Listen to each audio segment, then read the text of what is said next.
Noninkables. Hello and welcome to Noninkables. This is episode 22. A little bit short on time today, so this will be kind of a quick update. I mean, we didn't play in that many things anyways. So let's see. This past week, I did finish my Disney Castle, the big one. And then I think at the end of this podcast, I'll put a little video of a tour of like where we store everything, because I did get a new storage system as well that I like, and I'll show the castle then. In terms of actual playing, we did a Thursday little team practice, technically 3/4 of the team, so just me, Tyler, and Brian. We did some like online Lorcanito play where I piloted and then streamed over Discord and then kind of talked through the plays and all that stuff. And I was playing green steel, and it was okay. So I played against, I think, amber steel for the first one, and whoever I played literally just got whatever card they needed when they needed it. It was ridiculous.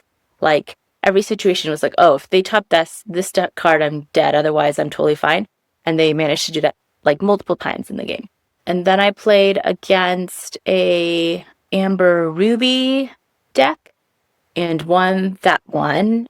And then it was kind of late. And I think both me and Brian had to work the next day. So we didn't start till like 9 p.m. So we were like, okay, we're going to call it and go to bed. And then the next day, on Friday, we played at DVY, our local spot. And there were, I think, 11 people that day, which it's nice to see it kind of like popping up again. And what else? Oh, Tyler and Tegan got there early, so they were running like a bunch of games for practice. And I think Tegan was playing Turnidogs and Tyler was playing Green Steel. So I'm going to watch a bunch of those. And I always like watching Tyler play because then in my head, I'm like, okay, I would do this, and then see if he does the same thing.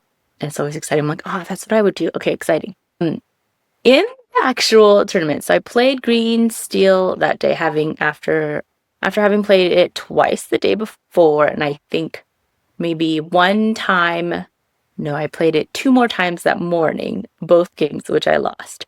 Once against Amber Steel, once against Red Blue, and I proceeded to continue losing at Constructed.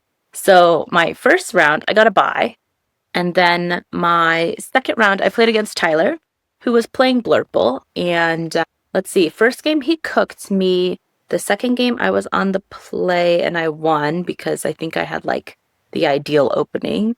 I only got to 6 lore before he was like, you know what, let's call it, go to the next game. And then the last game I lost. I think I got cooked again. Granted, I've never played that matchup, so I also was against Tyler, so you know. And then the last round I played against Lugal, who played Red Blue. First game I was on the draw and I won. Second game, I was on the draw and I lost. And then third game, I was on the play and I lost, but it was very, very close. I think I was like pretty good and far ahead, and then he like top decked to be prepared right when he needed to, and it kind of screwed me over. But I think had he not top that be prepared, I 100% would have won. So I ended up going 1-2 at the tournament. It was like 8th, whatever. Brian, I think, also took Green Steel. He also went 1-2, but because I got the bye in the first round, and also I think because I played Tyler, who ended up winning, of course, and Lugal, who ended up being 6th, my tiebreakers were better, so I took 1 place ahead of Brian. And I feel like this always happens. My bye always like had this been like a set chance or something and it was top 8, my bye / tiebreakers just sneak me into that like top 8th spot really. And I feel like that is like my goat. My like superpower, I suppose, is always bubbling in. Okay, so then that was like our official practice and stuff. And then I played a bunch on Lorcanito playing Blurple just to try it out. And let's see, I won 1 on the draw. And then I lost 4. And I've been trying to play mostly on the draw if I can to practice the draw more. And then let's see, I won 1, lost 1, won 1, lost 1. So in total, I lost 1, 2, 3, 4, 5, 6 playing Blurple. And I won 1, 2, 3, 3. So not super good. But as always, I did take notes. So I played against a red purple where I think I was like trying to control too much and I never quested. And then I got goaded. Basically, they went goat, goat, snake was 1-2. And then I played against an amber steel and their first wheel got rid of 4 Hades, which is like the big removal and blurb. I played against a blue steel ally deck that runs that Jasmine that shifts on 2. And like the first game I played, I didn't really know how to get rid of the Jasmine. And I think after that, I could deal with it better. But they had like the big bodyguards, so like Lady Cluck. And at one point they had like 2 Lady Clucks. So yeah. And then let's see. Oh, one of the wins I had, the other person actually dropped, so that doesn't even count. And then let's see. The other win I had, I played against Churn Dogs. And I definitely got lucky and top decked to Hades when I needed it. And they also dropped. So 2 out of the 3 wins that I won were not really wins. They were actually the other person left. So then I was like, ooh, I don't know about Blurple. It seems so good so briefly. And so then I did play another game of Green Steel. And I matched into like the Green Steel aggro deck that's running Curse Merfolk and Flynn Rider. And I was able to shift Diablo both games, so I feel like that's not technically should be counted as a win. And that person was ranked pretty low. And I like that on Lord Cornito doesn't show you now what they're ranked until afterwards, because otherwise I think I get nervous. So I definitely have to play like way more games. Of course, work is still being annoying and busy, so I haven't been able to practice. And I'm not working, I'm just sleeping, so I haven't been able to practice that much. And then this week, in terms of mats, I am making Brian's like what is it called? It's like the dysfunctional pass holder mats, the like derpy ones. What does he call it? Calls it Lorcanos. So Brian has a Lorcano Cinderella mat that looks like a derpy version of the Cinderella mat from the challenge that you could get with tickets. So I'm foiling that one. And then the other mat I'm foiling out is one of my runner-up Stitch Set Champ mat. So I'm working on those 2. I think I'm going to do one more because I kind of want to heat my iron like once and then just do all of them.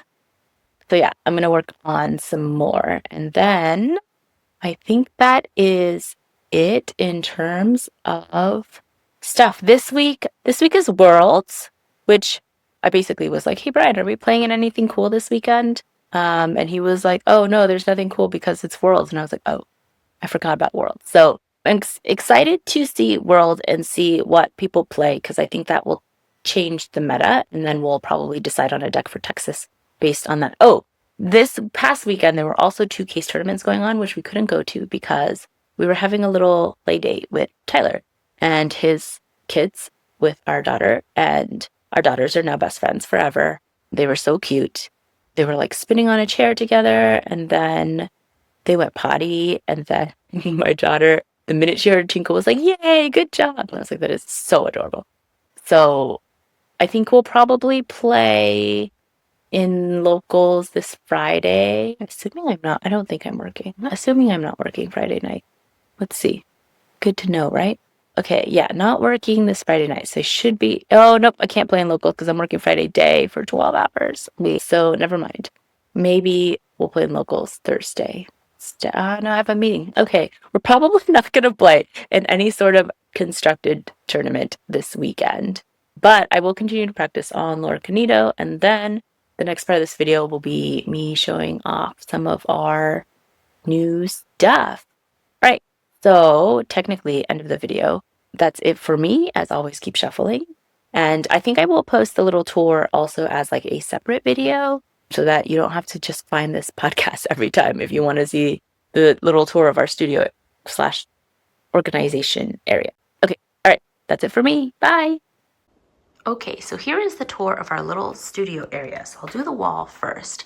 On the wall, I have our Gen Con mat from last year, our Cinderella mat, my Stitch Champion mat with the Stitch Champion card.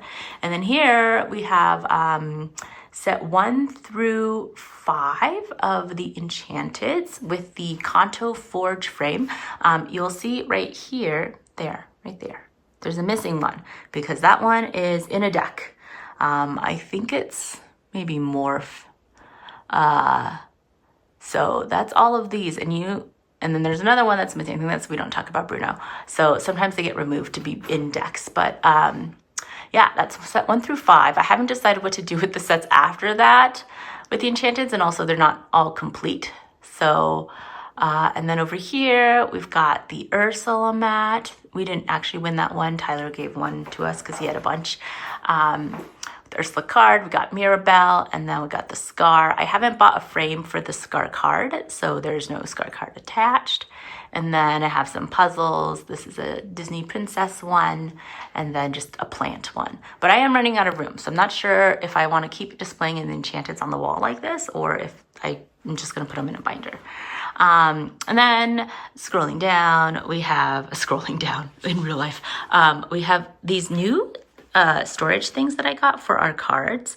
My plan is to make like little, kind of like that divider, that amber divider, but with like the set name and the color for it. So right now I have basically set 1 on the bottom and then set 2 above it, and then set 3, set 4, set 5, set 6, set 7, set 8.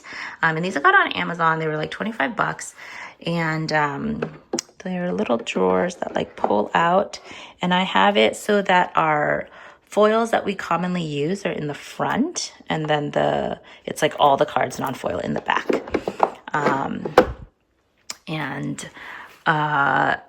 It's worked pretty well. Before, we had all the cards in like these big deck boxes, like the big ones, but then we ran out of room, so we needed to move it up, move the storage up. And then I haven't really redesigned what is behind here, because before it used to show, that's my trophy from Gamelandia. We have some like badges from DLCs and Gen Con, and then I've got like some pins and Ursula, and then a D23 set, and what else is back here? Just like some starter decks.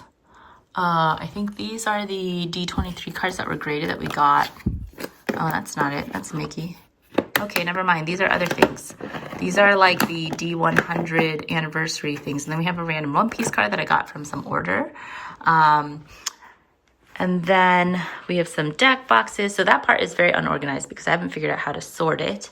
And then moving down, we have like these cube things. So this is how I originally was storing the cards, in these paper cardboard drawers. But not anymore. And then we have, these are how I store like our master foil sets. So I have one for each set, and they're all in this, this folder, this type of folder. I was going to get the other folder, but then it's harder to buy. But this one is like really easy to buy and often on sale. So we have, basically, oh, that card's missing. That's probably in a deck. Master set foils. And then that's set 1 through 4 here, and then 5 through 8 over there. And then now in our little drawer, so this one used to hold set 7. It's now empty. But this one holds French cards that I bought, which I was buying from a place in Canada. And I was going to continue buying French cards because I think they're really cool, but because of tariffs, I don't want to pay tariffs. So we have French cards over there. We have Chinese cards over here. It's just set 1.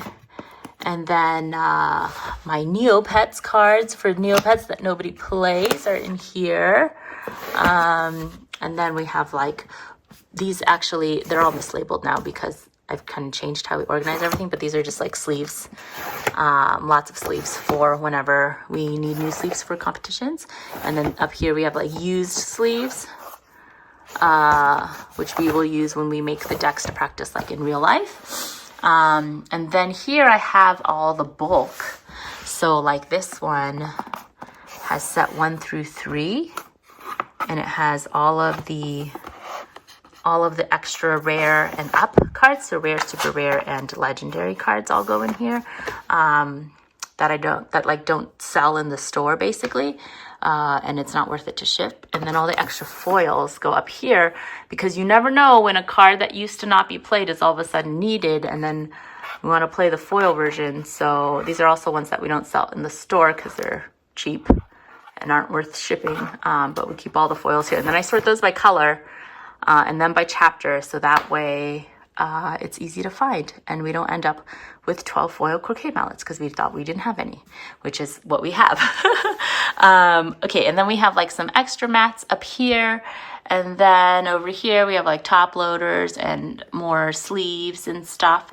And then right now I'm housing all of our extra enchanteds, like for the sets that are not on the wall in here. So it's got like the set 6 super cool looking ones, and then we've got some extra scars that we won, and then from last set, and then some more promos and set champ stuff. And then this set, these are only 3 enchanted so far. But hopefully we can trade for stuff at Texas.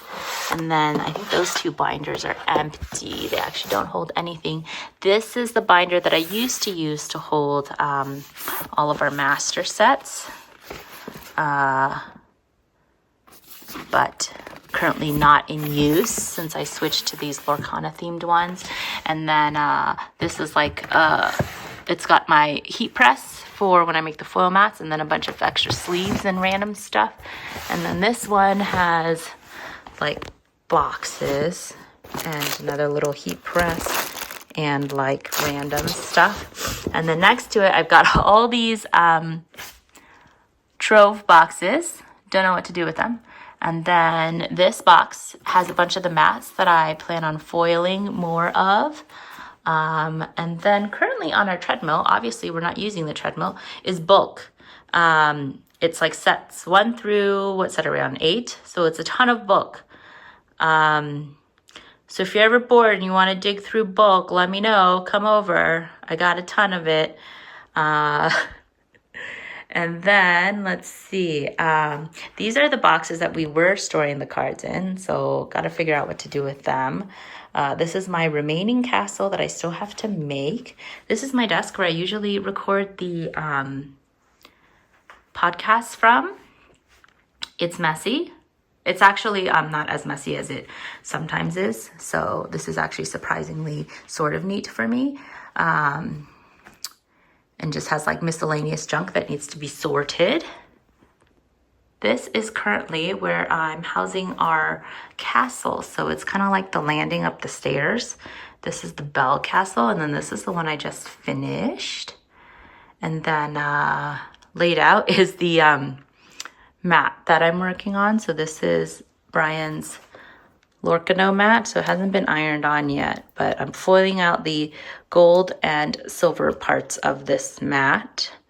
And then I plan on making more. So like also this is a foil. Yeah. So that is the tour. Ta-da! Thanks for watching.